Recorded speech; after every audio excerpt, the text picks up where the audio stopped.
So if you want to find out a little bit of insight into the VB air suspension, now I've had that fitted and used it.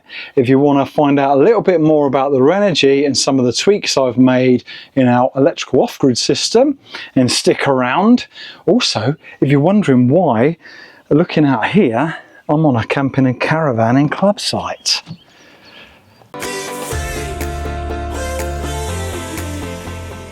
Welcome back to the channel, everyone.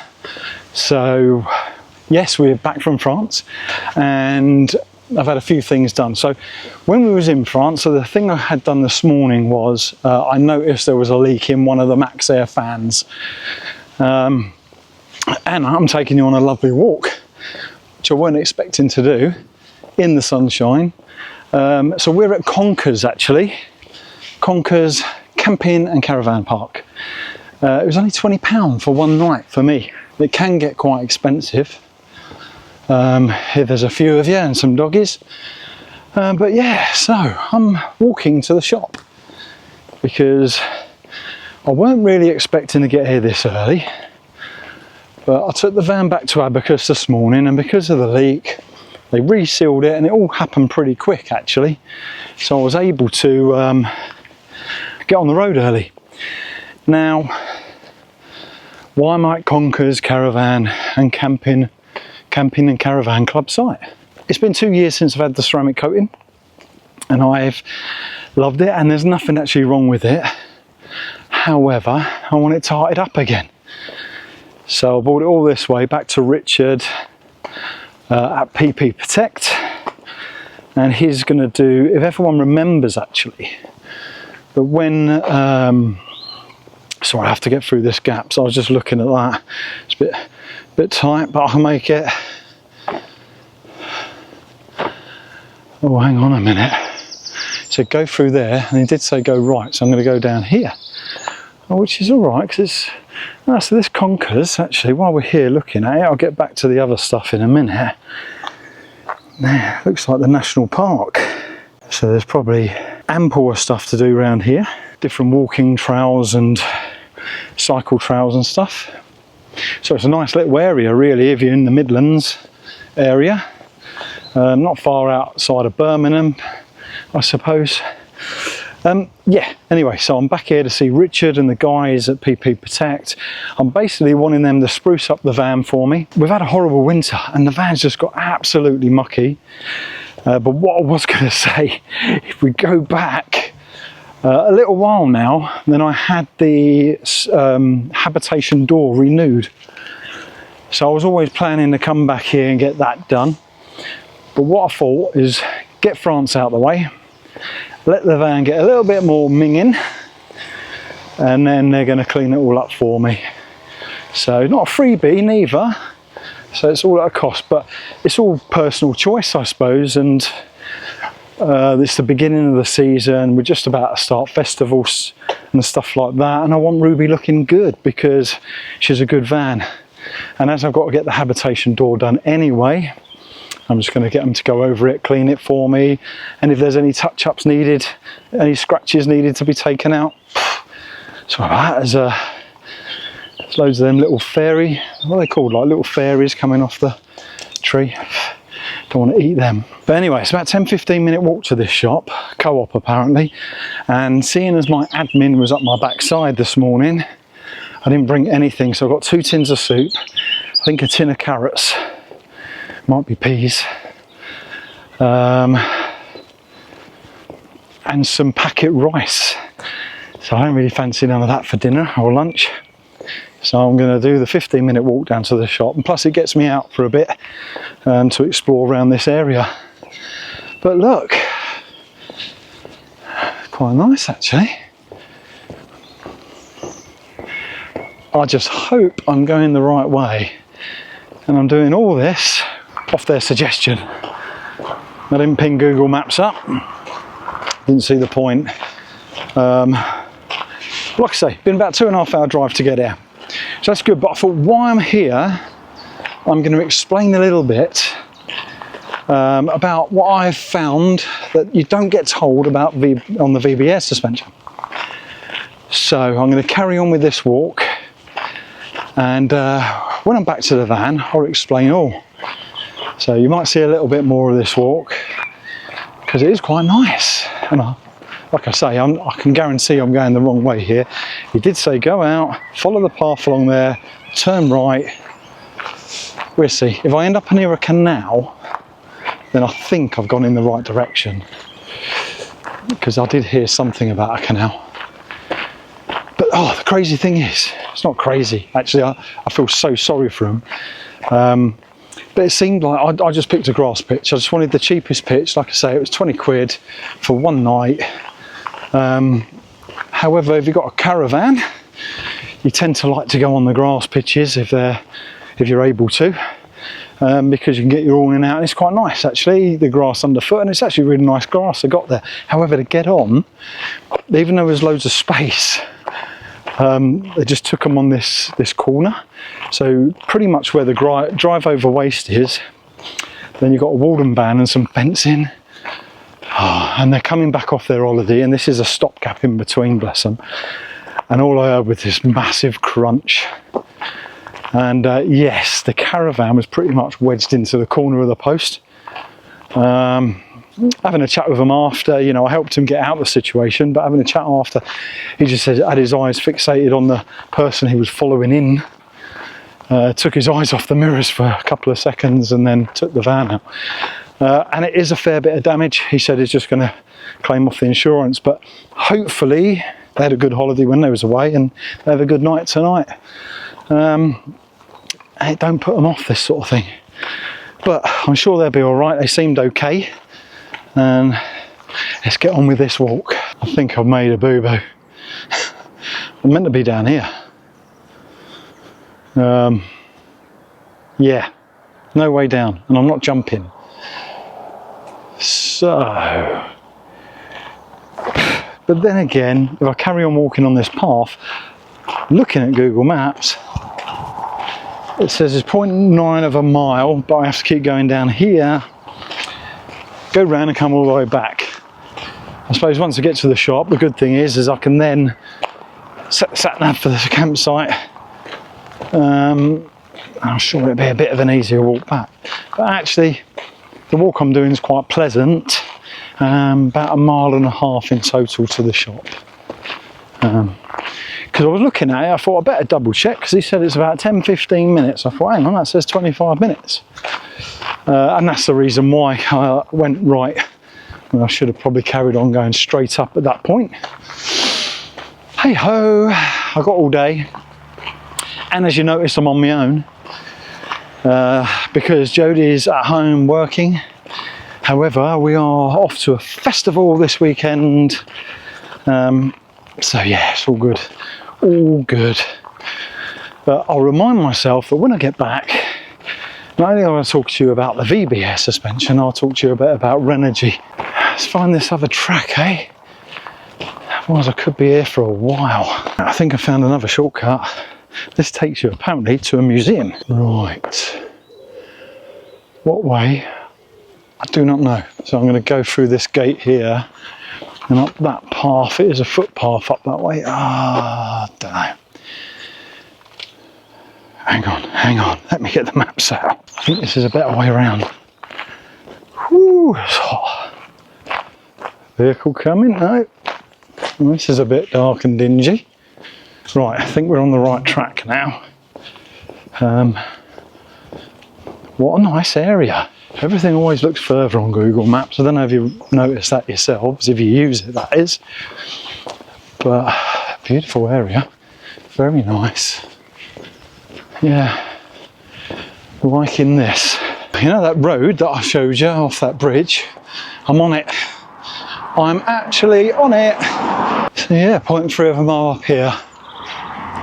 Now I think I was meant to come down that road over there. Maybe would have saved a bit of time. But you know, it ain't too far for a stroll. Oh, loving the weather though, absolutely loving it. Now come on UK, let's stay like this for the summer, shall we? And there we go, in the distance, that building over there, 1 Times Co-op. Happy with that. I'll see you back at the van And I've sorted everything out. That walk in this heat. Look at the state of me. I'm absolutely dripping. I'm going to get these fans on because it's red hot. And I'll show you what I bought. Right. Open that first. Nice. I'm in, and I'm going to place you down here. First off, I'm going to get a bit of kitchen towel, and I'll get my top off in a bit. It's dripping. Jodie would like to here actually. It's quite nice. Wouldn't spend, excuse that, wouldn't spend more than a day or two here. Probably a couple of days maximum, and the main reason being is it is just walks around the area, I think. So I will get bored very quickly and want to move on. But what did I get? So was it worth this sweat? Let's have a look. Buns. I'm going to do an easy man's dinner here. Couple of Scotch eggs for tomorrow, just in case. I hope Jodie didn't see this, but I've been good. I've got some coleslaw to go with some burgers and a bit of salad and potato salad. Cheese. And then because it is so hot, I don't want to die of dehydration. Carlsberg Export. I mean, I ain't seen them in years. I didn't even know they still do them. Is that what you drink out there? Well, I'm going to give them a go. It was years ago I had them, but I've got 4 of them. And then the burgers. That is it. That's pretty much all I could carry actually. I might have some cans of Coke here. Couldn't find my 7-Up because I usually drink 7-Up to be honest, but I got Coke instead. I just wanted to bring up a bit of kit that we've received in the post from Gripro, I believe, but it's a portable jump starter kit. Now we are going to do a giveaway on this item. So if you're interested in this item, basically you go down to the comments and put jump starter, and it doesn't matter if you put other stuff in there, as long as you got the word jump starter, we will do a draw in a couple of videos time. So yeah, it seems a good bit of kit. So I'm going to roll some clips now of me testing it out. Also, if you are interested in buying one, there will be the link and everything down in the description. So go down into the description and check it out. Well, we'll roll them clips now. It basically is a jump starter and a pump at the same time. So there's all the product information there. So not only are we going to test it out and seeing if we can pump up the motorhome tyres, because they're always high PSI. Now this apparently can go up to 150 PSI. We're also going to test it on starting a vehicle just to help someone out that's got a completely flat battery, absolutely nothing in it at all, and see if this will get their vehicle started. Taking it outside the box, as you can see, jump start air compressor. It is actually a decent size. It comes with a charger because this is a battery powered one. So just looking, it takes 4 hours to charge to full. It comes with an adapter nozzle there for pumping up your tyres, and actually it has got a couple of attachments in there. It's even got a football attachment. You have the charger itself. It is really light. So you even got a torch. You can use it as a power bank and also charge it. That'll be where you put the adapter for the pump. Within that bag as well, you've got the positive and negative crocodile clips, which will attach to the battery. And then this, which I'm assuming attaches to the device. And on that, you have got a correct or reverse polarity, maybe, and a boost button. We'll go down to the vehicle and then see what we can do from there. There's different modes if it's flashing. So if it's not flashing and green, then you've probably got a bit of life in your battery and you can start it. However, if it's blinking, that does tell you that the battery is really flat and it needs a boost.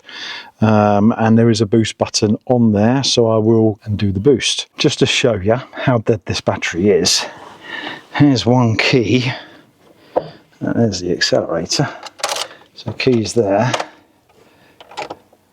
It's dead. Now you're getting a little flicker of lights there, but it's absolutely nothing at all. It will tell you down here if it's correct, and it was, and it's blinking, which means I pressed the boost, which I have. Let's turn the key, and fingers crossed, it starts her up. Here it goes, it's attached, the boost button is pushed, and I'm getting a little flicker of a light here.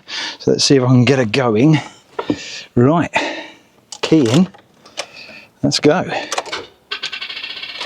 As it stands, nothing. It says you've got to start that engine within 30 seconds. So I probably didn't give it enough, I probably had too much time doing a bit of this camera work as well, where I didn't press it quick enough. All right. No way, absolutely. From flat. I've done it a couple of times, then I noticed the engine start to want to go. Bear in mind this car has been sitting here for a good few weeks. We have power, the engine's running, and you can hear it, no doubt. So for a starter, from a battery that actually I thought might have been dead, I was thinking that a new battery would be needed. It started it absolutely fine.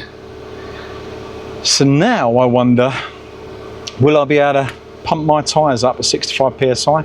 I don't think that'd be a problem. Just one thing to note with this jump starter, for the power it needed in the end for this battery to start, it did use over half of the battery that's stored on that, but it did get it done, and I'll give it a charge, and then we're over this weekend we will get the tyres pumped up to what they should be. So far I'm impressed actually. We've seen if it can jump start a car from a flat battery, and it can. Right, I've got the all-terrain tyres, the KO2s they are, and I'm comfortable with having them around 65, that's for my comfort. So I'm not overly sure what it's on at the moment. So let's plug it on and see if we can pump them up.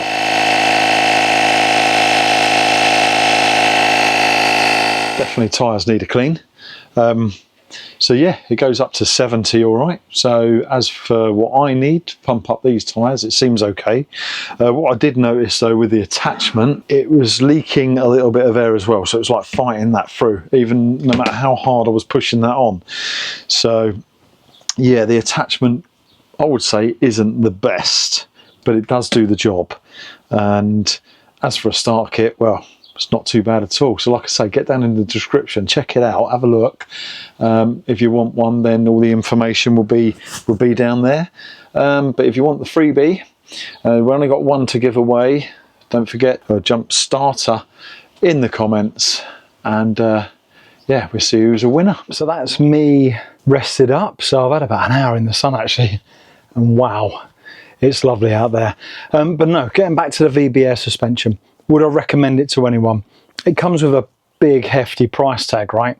So yes, I would recommend it. However, it's all personal choice. The thing is with a VB air suspension, if you're going over big holes and bumps in the road, you're going to hear it, but it smooths out a lot more than it did in the with the old suspension. So yeah, you know you've gone over a pothole, but it's more of a transition over. If it's a big hole, then you're going to feel that divot. If you're going over cat's eyes, then it used to feel the bumps, and now it's just a smooth ride over. So yeah, it's worth it. You know, it's not like you're on a boat just sailing across, you know, so you will feel a bump if you hit one. Then you've got the other features that come with that. So we've used the leveling for a few months now, and I'm even on this site now using the leveling up on one side, down on this side, and it's leveled the van. So we ain't had problems as yet. You may get that 1 or 2 times a year where you wish you had chocks, but to be honest, the air suspension will get you in the best position available, and the van will still rock. If you move about, it's nowhere near as what it was before, but it will still move. So if you're lying in bed and then someone's moving around the cab, you're going to feel it. So the only way to get rid of that is getting onto the self-leveling system, which may be a possibility in the future. Again, that's more weight added to the van, which is one thing you've got to consider.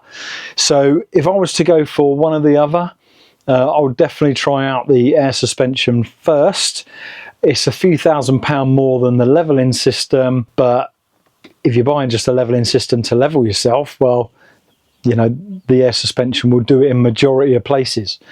So it's ideal, really. However, one thing they don't tell you is, and it was actually someone that put a comment in which made me think about it a little bit more, and they said about the torsion bars and the brakes. So the brakes are done on a drum system, so within the drum, that's how this chassis and brake system work. However, it creates a lot of creaking. Well, that creaking is obviously pressure, because there's a build-up of pressure from the movement of the vehicle stationary. So the way to get around that is literally release the handbrake, and the wheels can move slightly, roll forward or back as it's being lifted or lowered. So that will get rid of all the pressure. Well, probably not all the pressure, but majority of the pressure. And then you've got the VB torsion bars that are fitted as well, which I'm assuming are designed to withstand a little bit more pressure. What I've found is if the brakes are creaking, it might be creating a bit of dirt in there, and you're getting a bit of, you can hear like a whistling noise, I suppose, from the rear, be it a passenger or driver's side. To alleviate that is just literally release the handbrake. Now, the right way to probably do that is with some little chocks, you know, so you don't roll back or forward. I ain't got any yet, and I will get some just for safety, but most of the ground is pretty level enough that you're not going to roll anywhere. But if you are, make sure you're hovering over the brake, the front brake, just to make sure that you don't. Sometimes I'll tap the front brake until the van's sort of level, and then strangely enough, it don't roll once it's nearly level. So that's it with the VB air suspension. Let's now get to the Renogy. With the Renogy system then, when we was using it, everything worked perfectly, so I thought. So the solar worked great. You can even see now we're on 100%.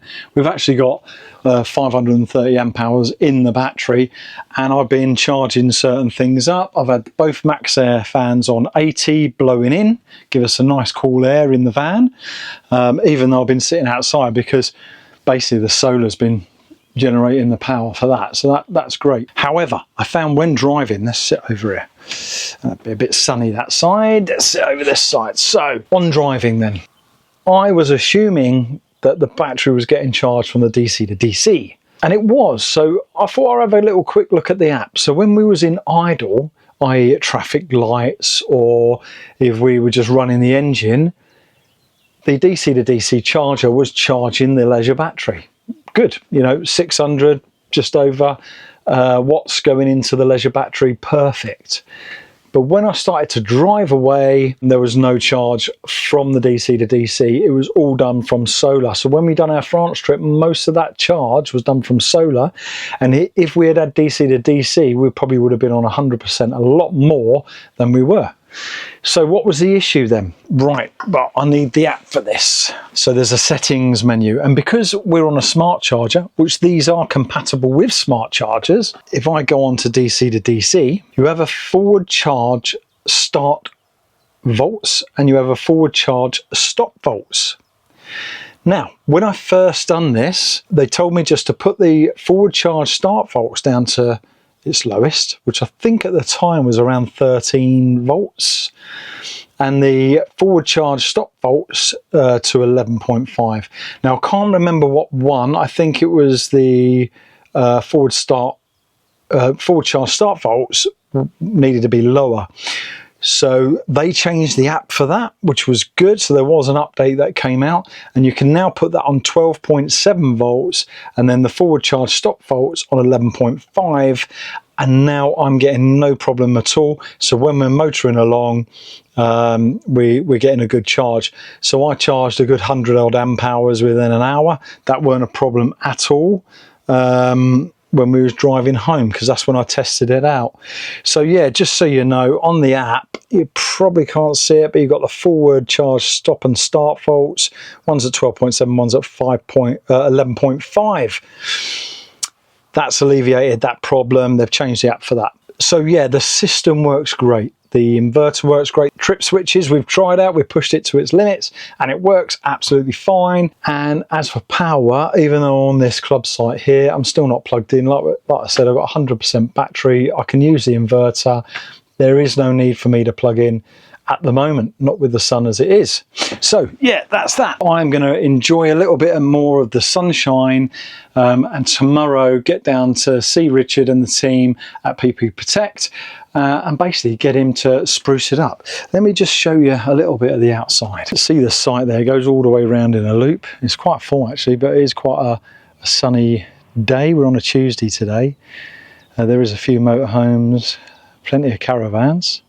And I've opted to go on the field and not hard standing because I just prefer it in the summer. Good morning everyone. So today's the day that Ruby is going to get a facelift on the outside. So I've been up for about an hour, I've had a wash, I've tidied everything away. Not that there was much out anyway. Let's have a little look at Ruby now and then we can see the after results, eh? So it's just normal dirt really at the moment. But the good thing about Richard and the team, they get all within here, and of course it was the habitation door that needed doing. But at the rear, I noticed some marks. Now it went from us, can't really see them on that side. Quite a bit of dew this morning.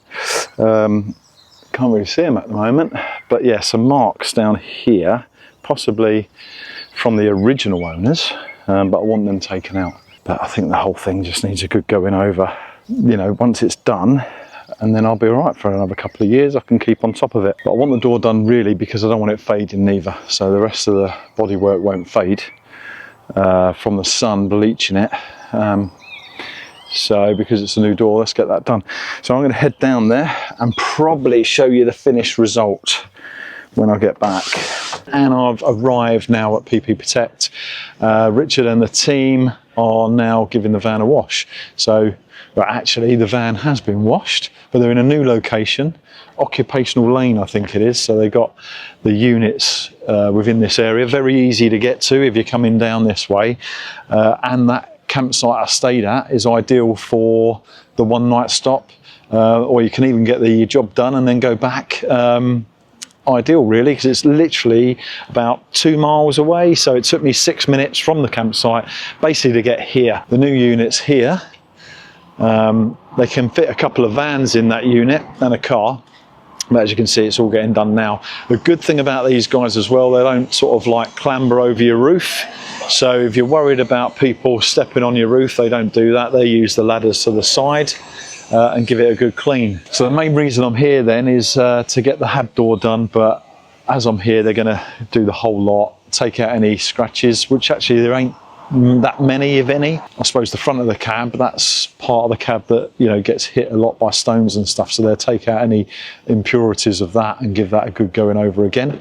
It don't really need the ceramic coating again, but however it's good to take it right back and you know, give it a good clean, because the water's stagnant and it'll stay on there and it gets harder to clean. But yeah, ideal. So looking forward to it to be done now, ready for festival season. Nice clean workshop as well. Just come up to the top platform just to have a look at the roof, but looking really good and clean now. So it's starting to get a good polish up. But it's ideal. You can see everything from up here. Even the solar panels, they're doing well. And actually I can see where the Max Air fan's been resealed, so it's a lot better now. I think they've done the front as well, looking at that. Back in the van, that's all done now. So as quick as that, didn't take long at all. There we go. There she is, looking nice and shiny and back to new, but it's had a good polish up as well. So it will last for this season, not longer. It takes the hard work out of it for me, but the door is all ceramic coated, so not that you can see really, but that's all done. So I'm going to travel back now. On that note, we'll catch you when we're probably at a festival or out on the road somewhere, and if you bump into us, come and say hi. Thanks again to everyone that subscribes, supports the channel, and we will see you on the next one. So until then, bye.